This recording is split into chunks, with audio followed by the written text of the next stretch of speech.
Hello friends नमस्ते जय जगन्नाथ केमिति अच्छंती आशा करछि समस्ते भल थिबे। आज होछि पौष पूर्णिमा सेथिबे मौसा सकाळु गाधपाध हेई ठाकुरंकर टिके पाद पूजा करदेले तापरे नाती नातुणी धरी आरती कले। आज भोगरे थिला खई नडिया क्षीर सब पकई चकुडा हेतिला मौसा खाई देई पळेई गेले आश्रम को मु टिके खाई देई लागी पड़ली रुसे देहरे।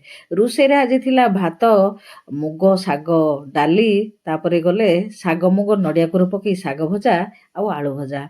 रोषेटी सरला परे घर द्वार सफा सुतरा करी झाड़ू मारी धुआ धुई हेई पुणी आउ थे ठाकुर को टिके भोग लगेदेली शंखुड़ी भोग भोग हो सारा पर पिलाମାନଙ୍କୁ खुआईदेली मो सहित खाइबे आज आश्रम रे तापरे खाइदेली मु खाई सारा पर टिके रेस्ट नेली तापरे उठिकी तैयारी कली क्षीर पोड़ पिठा कहीं ना आज होची पौष पूर्णिमा आमर गंजाम साइड रे पौष पूर्णिमा दिन पोड़ पिठा तैयारी हुए से पोड़ पिठा तैयारी कली आउ ए रेसिपीटी लंग वीडियो रे देबी आज पे रहूची नमस्ते जय जगन्नाथ।